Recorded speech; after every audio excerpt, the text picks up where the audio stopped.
नमस्कार। चलिए समझते हैं कि एल्डिहाइड और कीटोन की फिजिकल प्रॉपर्टीज के पीछे का विज्ञान क्या है। सब कुछ शुरू होता है एक मॉलिक्यूलर रस्साकशी से। देखिए, उनके कार्बोनिल ग्रुप के अंदर ऑक्सीजन जो है वो कार्बन से कहीं ज्यादा मजबूती से इलेक्ट्रॉन्स को अपनी तरफ खींचता है।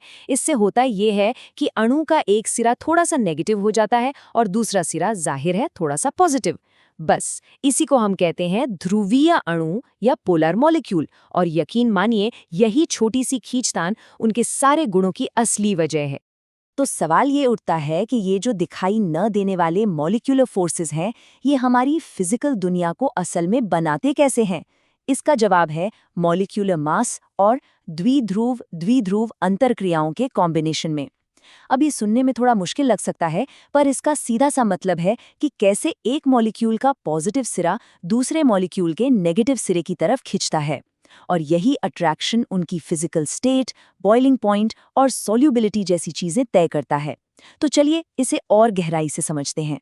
सबसे पहले बात करते हैं क्वथनांक की, यानी बॉइलिंग पॉइंट की। एक सिंपल सा रूल है, जब मॉलिक्यूल्स का वजन या मास लगभग एक जैसा हो तो उन्हें एक साथ जोड़ने वाले फोर्सेस की ताकत ही ये तय करती है कि किसी चीज को उबालने में कितनी एनर्जी लगेगी।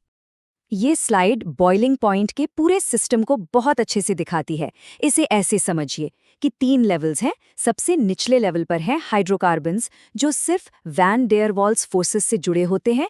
ये मॉलिक्यूल्स के बीच का सबसे कमजोर टेम्परेरी अट्रैक्शन है। बीच में आते हैं हमारे एल्डिहाइड्स और कीटोन्स, जिनमें मजबूत द्विध्रुव द्विध्रुव अंतःक्रियाएं होती हैं, क्योंकि उनके पास परमानेंट पॉजिटिव और नेगेटिव सिरे होते हैं। और सबसे टॉप पर है अल्कोहल्स, जिनमें सबसे मजबूत अंतराण्विक हाइड्रोजन अबंधन होता है। ये एक खास तरह का बहुत ही स्ट्रॉन्ग डाइपोल अट्रैक्शन है, जो तब होता है जब हाइड्रोजन ऑक्सीजन जैसे किसी बहुत इलेक्ट्रोनेगेटिव एलिमेंट से जुड़ा हो। तो मुद्दे की बात यह है, अगर मास लगभग बराबर हो तो एल्डिहाइड्स और कीटोन्स के बॉइलिंग पॉइंट्स एल्केन से तो ज्यादा होते हैं, लेकिन अल्कोहल से कम। ये एक सीधा साधा नियम है जो सीधे सीधे उन फोर्सेस की ताकत से जुड़ा है जिनके बारे में हमने अभी बात की। और ये रहा डेटा जो इस बात को पक्का करता है। यहाँ जितने भी कंपाउंड्स दिखाए गए हैं, उनका मॉलिक्यूलर मास लगभग एक जैसा है, 58 से 60 के बीच। लेकिन जरा उनके बॉइलिंग पॉइंट्स को देखिए, उनमें लगभग 100 केल्विन का फर्क है। इससे साफ पता चलता है कि जब मॉलिक्यूल्स का साइज एक जैसा हो तो उन्हें साथ रखने वाले फोर्सेस की ताकत कितनी ज्यादा मायने रखती है।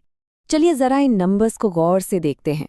एन-ब्यूटेन, जो कि एक एल्केन है, 273 केल्विन पर उबलता है। प्रोपानल, एक एल्डिहाइड, 322 केल्विन पर। और प्रोपान-वनॉल, एक अल्कोहल, 370 केल्विन पर। प्रोपानल से प्रोपान-वनॉल का जंप देखिए कितना बड़ा है। ये दिखाता है कि अल्कोहल के मॉलिक्यूल्स के बीच जो हाइड्रोजन बॉन्ड्स हैं, उन्हें तोड़ने के लिए कितनी एक्स्ट्रा एनर्जी की जरूरत पड़ती है। अच्छा, बॉइलिंग पॉइंट तो हो गया। अब कहानी को आगे बढ़ाते हैं और बात करते हैं विलेयता यानी सॉल्युबिलिटी की। यहाँ हम देखेंगे कि एल्डिहाइड्स और कीटोन्स पानी जैसे दूसरे मॉलिक्यूल्स के साथ कैसे इंटरैक्ट करते हैं। अब यहाँ कहानी में एक मजेदार ट्विस्ट है। एल्डिहाइड्स और कीटोन्स आपस में तो हाइड्रोजन बॉन्ड नहीं बना सकते, लेकिन वो पानी के साथ बना सकते हैं। उनके मॉलिक्यूल का जो नेगेटिव ऑक्सीजन वाला सिरा है, वो पानी के मॉलिक्यूल के पॉजिटिव हाइड्रोजन वाले सिरे की तरफ अट्रैक्ट होता है और एक हाइड्रोजन बॉन्ड बना लेता है। बस इसी वजह से मेथेनॉल, एथेनॉल और प्रोपेनॉन जैसे छोटे छोटे मॉलिक्यूल्स पानी में पूरी तरह से घुल जाते हैं। लेकिन सवाल यह है कि क्या होगा अगर मॉलिक्यूल का वो हिस्सा जो नॉन पोलर है, जिसे हम एल्किल चेन कहते हैं, लंबा होता जाए? क्या तब भी ये पानी में इतनी ही आसानी से घुलेगा? देखिए, जैसे जैसे ये एल्किल चेन लंबी होती जाती है ना, ये बिल्कुल तेल की तरह बर्ताव करने लगती है। मतलब ये पानी से दूर भागती है, उसके साथ मिक्स नहीं होना चाहती। ये नॉन पोलर पूंछ पानी के साथ इंटरेक्शन को फिजिकली ब्लॉक कर देती है, जिससे पानी में घुलने की क्षमता तेजी से कम हो जाती है।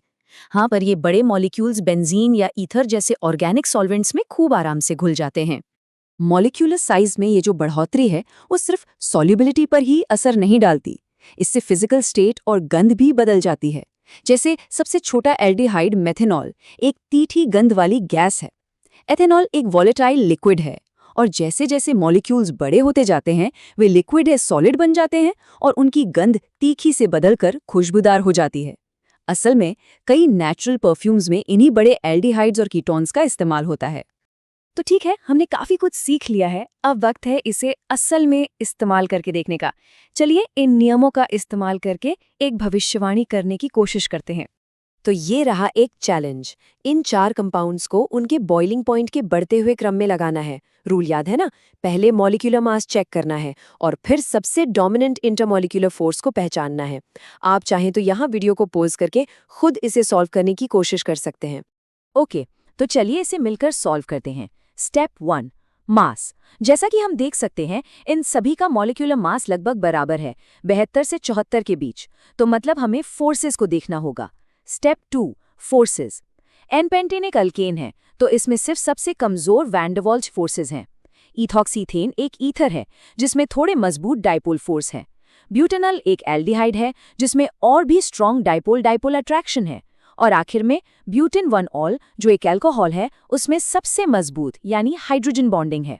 Step 3, order. तो बॉइलिंग पॉइंट का बढ़ता हुआ क्रम होगा, सबसे कम एन-पेंटेन, फिर इथॉक्सीथेन, उसके बाद ब्यूटेनॉल और सबसे ज्यादा ब्यूटेन 1-ऑल। बहुत अच्छे।